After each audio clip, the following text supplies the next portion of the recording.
Si Malcolm Alindajaw Tunakaw ay ipinanganak noong Disyembre 8, 1977 sa Cambaro, lungsod ng Mandaue, Pilipinas.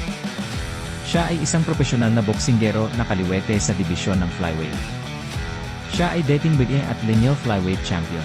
Agosto 1, 1978, opisyal na nagprofesional si Tunakaw, na kilala bilang Eagle Eye, kasama ang kasalukuyang bagyo rank cash 5, at noong Filipino super featherweight champion na si Randy Suico, at welterweight king na si Reb Santillan.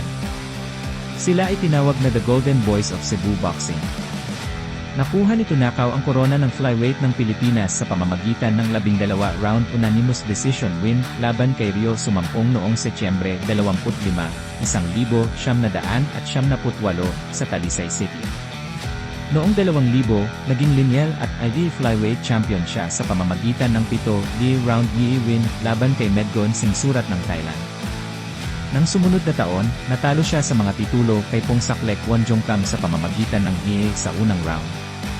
Natalo siya kay Shinsuke Yamanaka sa pamamagitan ng knockout sa ika-12 round, kung saan nakataya ang Vice Bantamweight title, noong Abril 8, 2013.